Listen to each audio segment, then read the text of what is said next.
I'm Rod. Wayne Housley is my last name, but I perform under my first and middle name, Rod Wayne or Rodney Wayne, but everybody calls me Rod. My coaches always called me Rod, so when I started doing more life coaching with my magic, I kind of took on that persona, I think, kind of to memorialize my coaches, which meant a lot to me. Sorry. So I started doing magic when I was a kid. You know, we had like a tragedy in my family when I was younger, and there was a lot of grief, and so I kind of stepped into that role and tried to bring happiness and lift people. You know, I think that's what magic does. It gives you like an escape. You know, I think in every audience there's people that are grieving and people that are struggling with limiting beliefs or feeling like they're stuck in their life, and magic is like an escape. And it really gives people a moment to just like forget about the world and just spend time with me in this moment where like anything's possible and magic is real and things are funny and you're like allowed to laugh. I think that's like a super fun purpose that I have in my life. And I got tired though because I won a bunch of awards, 22 awards in magic before I was 20 years old. I moved to Vegas, I lived there for a while. And I started doing like 270 shows a year. But it was like after the show, the applause, I would sign autographs and everybody would leave, you know, and I would just be like in the tour bus, driving to another town, and the connection wasn't long-term. There wasn't a way for me to duplicate myself and to be able to leave part of me with other people.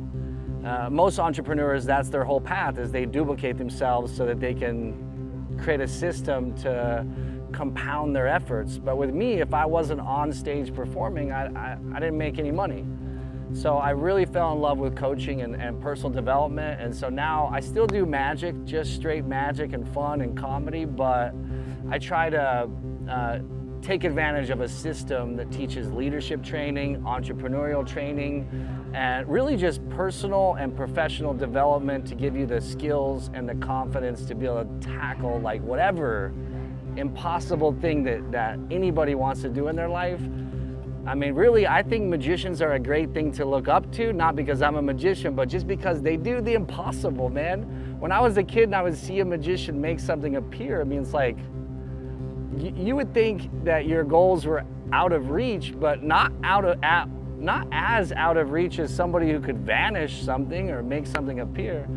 So I think there's a lesson learned there. Like when you ask the mind a question, it'll come up with the answer. It might take time and you might have to go out into the world and have experiences to find the answer. But like one day you'll just be sitting there, you'll be like, boom, that's how I could do that. And I think my real purpose is to just give people hope, allow them to overcome limiting beliefs and to challenge themselves to live a life of passion, to find something they really love to do, and then just like put their head down and work hard. My dad was a contractor and he worked still like 12 hours a day, you know? And that really taught me when I was a kid. I was on the job sites doing, you know, in the hot sun in Arizona, 120 degrees. And so as a magician, I know I work harder than most magicians I've ever met. Most guys do 30, 40 shows a year, and I just work hard, man. If somebody hires me to do a show, I don't want to just be on stage for that hour. I want to find out what the company needs, what they're struggling with. I want to come up with creative solutions to like use my magic and my ability to connect with people and keep attention to be able to like, you know, solve those issues. The biggest success I've had in my magic is being able to be trusted to do that for companies. Like for companies to ask me, you know, like I had a bed and breakfast and he came to me and he said, I want to sell the bed and breakfast, but I'm only doing 20 weddings a year here. And I got to do a lot more so I can charge what I want, sell the resort for what I want to sell it for. So, you know, my creative mind thought, okay, this is a problem. There's got to be a solution. Magic's got to be the answer because that's all I know. So we created this arbor illusion. We built it and we got a celebrity to dress up as a bride and we made her appear in the illusion at the trade show over and over and over again all day long. And the next year they sold 70 weddings. at that resort, and that guy was able to sell that for like $1 million more than what he was selling it before.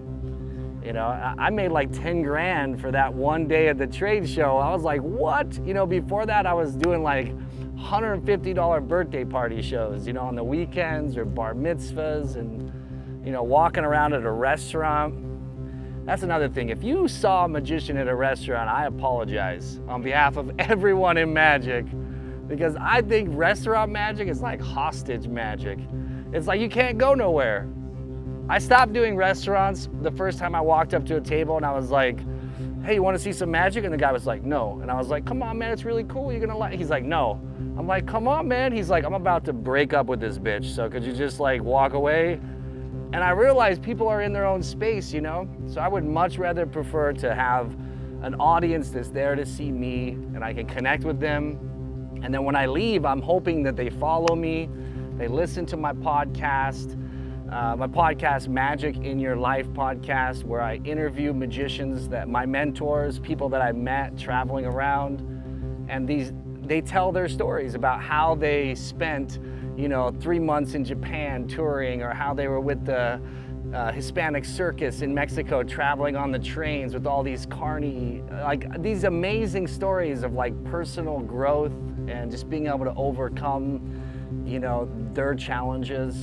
I think that's what my purpose is, man, to help people just feel like they could do anything. Because when you see a magician do something that's impossible, your brain is like, wow, that was impossible, I just seen it, it's gotta be possible. There's no way he like sold his soul. He's not a witch, we're not gonna burn him, string him up, you know, but we all have our gifts, and I love meeting new people, so reach out to me. I wanna hear your story. The world needs your magic, and if you have anything to share, then just be confident, stand up, and just share it. Sometimes you're gonna fall flat on your face, you're gonna look like an idiot.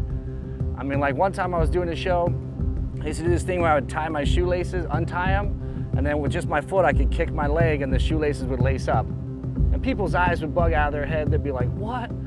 And one time I unlaced my shoes and I'm at a party, there's like 40 people standing around. I look around and everybody's got cowboy boots on except for one lady. And so without thinking, I just say, hey, that's a nice knot, how did you tie that? And the girl that was next to me, she like hit me on the arm, she's like, don't say that. And I'm like, what's wrong? It's a nice knot. I look up and the lady I was talking to, I didn't know this, she had no arms. She's standing there with no arms, and I'm a magician at a party. I point at the lady with no arms, I say, how do you tie your shoes? Like my foot was so far in my mouth. I'm like, how do you recover from that? So like I could have never, if I would have known that she had no arms, I probably would have decided not to do that trick, right? But because I did it on accident, and because it was so tense, once I kicked my foot and that thing laced up, she just broke down, tears. I mean, like I showed her something that in her whole life she thought would never be possible. And I broke that barrier. We all have barriers that we put up, things we think are impossible, and there is really nothing impossible. Like whatever you want to do in your life, you can completely do, 100%. So I want to inspire you to live a life of passion, live with magic, and share your magic with the world. That's it, simple.